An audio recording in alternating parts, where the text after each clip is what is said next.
बोलिए शंकर भगवान की जय, पार्वती मैया की जय, कार्तिकेय भगवान की जय।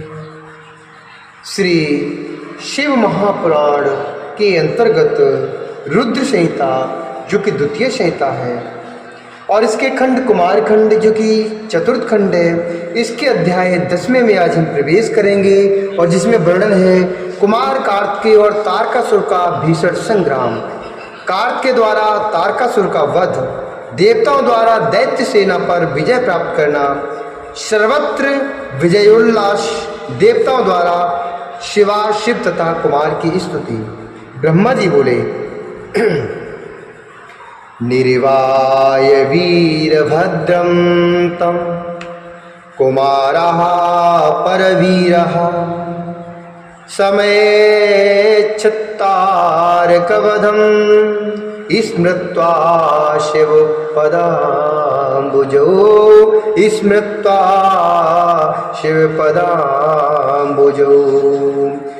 जगर्जातु महातेजः कार्तिकेयो महाबलः सन्नद्धः सोऽभूत् क्रुद्धः सैन्येन महतव्रतः।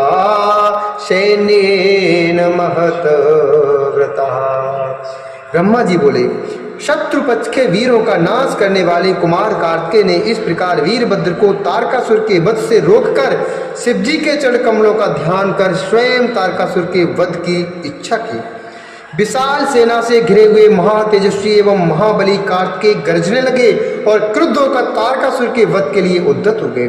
उस समय देवताओं, गणों एवं ऋषियों ने कार्तिकेय का जय जयकार किया और उत्तम वाणी से उनकी स्तुति की। उसके बाद तारकासुर तथा कुमार का अत्यंत दुःसह समस्त प्राणियों को भय देने वाला एवं महाघोर संग्राम होने लगा। हे मुने, दोनों वीर हाथ में शक्ति नामक अस्त्र लेकर परस्पर युद्ध करने लगे। उस समय सभी देखने वालों को महान आश्चर्य हो रहा था। शक्ति अस्त्र से छिन्न भिन्न अंगों वाले तथा महान साधनों से युक्त वे दोनों महाबली एक दूसरे की वंचना करते हुए दो सिंहों के समान आपस में प्रहार कर रहे थे। दोनों वैताले खेचर तथा प्रापत नामक युद्ध विधियों का आश्रय लेकर शक्ति से शक्ति पर प्रहार करने लगे।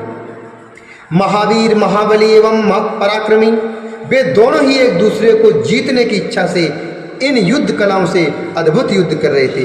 रण विद्या में प्रवीण वे एक दूसरे के वध की इच्छा से अपना पराक्रम प्रदर्शित करते हुए शक्ति की धाराओं से युद्ध करने लगे।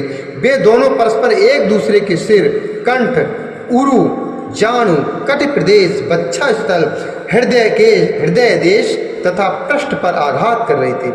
उस समय अनेक युद्धों में कुशल एवं महाबली वे दोनों एक दूसरे को मारने की इच्छा से वीर ध्वनि से ललकारते हुए युद्ध कर रहे थे। उस समय भी सभी देवता, गंधर्व, किन्नर उस युद्ध को देखने लगे और परस्पर कहने लगे इस युद्ध में कौन जीतेगा। तब देवताओं को सांत्वना देते हुए आकाशवाणी हुई कि इस युद्ध में यह कुमार तारकासुर का वध करेगा। हे देवगणों, आप लोग चिंता ना करें, सुखपूर्वक रहें। आप लोगों के लिए शिवजी पुत्र रूप से स्थित हुए हैं। उस समय आकाश मार्ग से आई हुई उस शुभ वाणी को सुनकर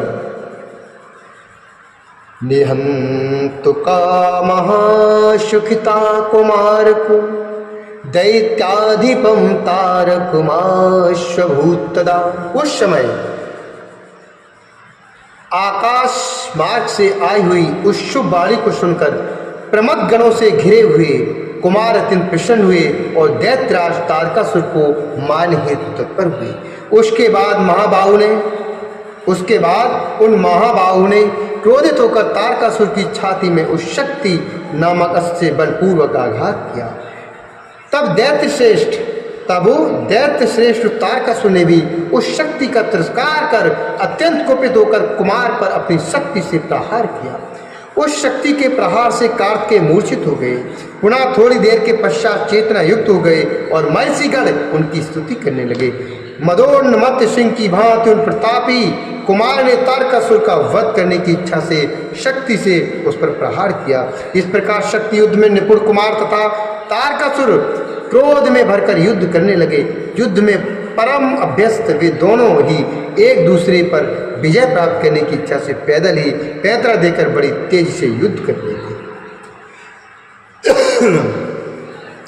दोनों ही अनेक प्रकार के घातों से एक दूसरे पर प्रहार कर रहे थे, एक दूसरे का छिद्र देख रहे थे। वे दोनों ही पराक्रमी गर्जना कर रहे थे। सभी देवता, गंधर्व तथा किन्नर युद्ध देख रहे थे। सभी आश्चर्य से चकित थे और कोई भी किसी से कुछ भी नहीं कह रहा था। उस समय पवन का चलना भी बंद हो गया, सूर्य की कांति भी फीकी पड़ गई और समस्त पर्वत एवं वन कानों से सारी पृथ्वी कांप उठी। इसी बीच हिमालय सभी प्रमुख पर्वत स्नेहाभिभूत होकर कुमार की रक्षा के लिए वहां आ पहुंचे। तब शंकर एवं पार्वती के पुत्र कार्तिकेय ने उन सभी पर्वतों को भयभीत देखकर समझाते हुए कहा। कुमार बोले, हे महाभाग पर्वतों, मा खिद्दतामि महाभाग, मा चिंतामि कुर्वताम नगः, घात्याम्यद्ध पापिष्ठं सर्वेषामिव प्रपश्यताम्, घात्याम्यद्ध पापिष्ठं सर्वेषामुवाह प्रपश्यताम्। एवं समाश्वास्य तदा पर्वतानि निर्जरान् गणान् प्रणम्य गिरिजां शम्भुमाददे शक्ति प्रभां, प्रणम्य गिरिजां शम्भुमाददे शक्तिमुत्प्रभां। कुमार बोले, हे महाभाग पर्वतों, आप लोग खेद मत करें और चिंता मत करिए। मैं आप सभी के देखते देखते इस पापी का वध करूंगा। इस प्रकार उन्होंने पर्वतों, गणों तथा देवताओं को ढांढस देकर गिरजा एवं शंभु को प्रणाम करके अत्यंत देदीप्यमान शक्ति को हाथ में ले लिया। उस तारक को मारने की इच्छा से शंभुपुत्र महावीर महाप्रभु कुमार हाथ में शक्ति लिए हुए उस समय अद्भुत शोभा पा रहे थे। इस प्रकार शंकर जी के तेज से संपन्न कुमार कार्तिकेय ने लोक को क्लेश देने वाले उस तारकासुर पर उस शक्ति से प्रहार किया। तब सभी असुर गणों का अधिपति महावीर तारक नामक असुर सहसा छिन्न भिन्न अंगों वाला होकर उसी क्षण पृथ्वी पर गिर पड़ा। हे मुने, कार्तिकेय ने इस प्रकार उस असुर का वध किया और वह भी सबके देखते देखते वहीं पर लय को प्राप्त हो गया। महाबलवान तारक को रणभूमि में गिरा हुआ देखकर वीर कार्तिकेय ने पुनः उस प्राण विहीन पर प्रहार नहीं किया। तब उस तारक नामक महाबली महादैत्य की मृत्यु हो जाने पर देवगणों ने असुरों को विनष्ट कर दिया। कुछ युद्ध में भयभीत होकर हाथ जोड़ने लगे, कुछ छिन्न भिन्न अंगों वाले हुए और हजारों दैत्य मृत्यु को प्राप्त हो गए। शरण की इच्छा वाले कुछ दैत्य हाथ जोड़कर रक्षा कीजिए ऐसा कहते हुए कुमार की शरण में चले गए। बोलिए कार्तिकेय भगवान की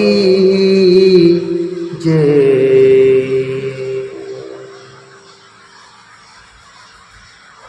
कुछ मारे गए, कुछ भाग खड़े हुए और कुछ भागते समय देवताओं के द्वारा मारे जाने से पीड़ित हो गए। जीने की इच्छा वाले हजारों दैत्य पाताल लोक में प्रविष्ट हो गए और कुछ दीनता पूर्वक निराश होकर भाग गए। हे मुनीश्वर, इस प्रकार संपूर्ण दैत्य सेना भ्रष्ट हो गई। उस समय देवताओं तथा गणों के भय से कोई भी असुर वहां रुक न सका। उस दुरात्मा के मारे जाने पर सभी लोग निष्कंटक हो गए और इंद्रादि वे सभी देवता आनंद मग्न हो गए। इस प्रकार विजय को प्राप्त करने वाले कुमार कार्तिकेय को देखकर सभी देवता एक साथ प्रसन्न हो उठे एवं सारा त्रैलोक महासुखी हो गया। उस समय भगवान शंकर भी कार्तिकेय की विजय का समाचार सुनकर अपने गणों तथा पार्वती के साथ प्रसन्नता पूर्वक वहां आ पहुंचे। स्नेह से भरी हुई पार्वती जी सूर्य के समान तेजस्वी अपने पुत्र कुमार को अपनी गोदी में लेकर अत्यंत प्रीतपूर्वक लाड़ प्यार करने लगे। उसी समय अपने बंधुओं, अनुचरों और पुत्रों सहित हिमालय भी वहां आकर शंकर, पार्वती तथा कुमार की स्तुति करने लगे। तदंतर सभी देवता, मुनि, सिद्ध एवं चारण शिव एवं कुमार की स्तुति करने लगे। देवादिकों ने आकाश मंडल से पुष्पों की वर्षा की, गंधर्वपति गान करने लगे तथा अप्सराएं नृत्य अर्थात नाचने लगे। उस समय विशेष रूप से बाजे बजने लगे और ऊंचे स्वर से जय शब्द तथा नमः शब्द का उच्चारण बारंबार होने लगा। तब मेरे साथ भगवान विष्णु विशेष रूप से प्रसन्न हुए और उन्होंने आदरपूर्वक शिवा एवं कुमार की स्तुति की। इसके बाद ब्रह्मा, विष्णु, इंद्र आदि देवता, मुनि तथा अन्य लोग कुमार को आगे कर प्रेम पूर्वक उनकी आरती उतारने लगे। उस समय गीत बाजे के शब्द से तथा वेद ध्वनि के उद्घोष से महान उत्सव होने लगा और विशेष रूप से स्थान स्थान पर कीर्तन होने लगा। हे मुने, उस समय प्रसन्न समस्त देवगणों ने हाथ जोड़कर गीत वाद्यों से भगवान शंकर की स्तुति की। उसके बाद सबके द्वारा स्तुत तथा अपने गणों से घिरे हुए भगवान रुद्र जगजननी भवानी के साथ अपने निवास स्थान कैलाश पर्वत पर चले गए। इस श्री शिव महापुराणे द्वितीयाम रुद्र संहितायाम चतुर्थ कुमार खंडे तारकासुर वध देवोत्सव वर्णनम नाम 10वां अध्याय। इस प्रकार श्री शिव महापुराण के अंतर्गत द्वितीय रुद्र संहिता के चतुर्थ कुमार खंड में तारकासुर वध तथा देवताओं का उत्सव वर्णन नामक 10वां अध्याय पूर्ण हुआ। बोली शंकर भगवान की जय, पार्वती मैया की जय, कार्तिकेय भगवान की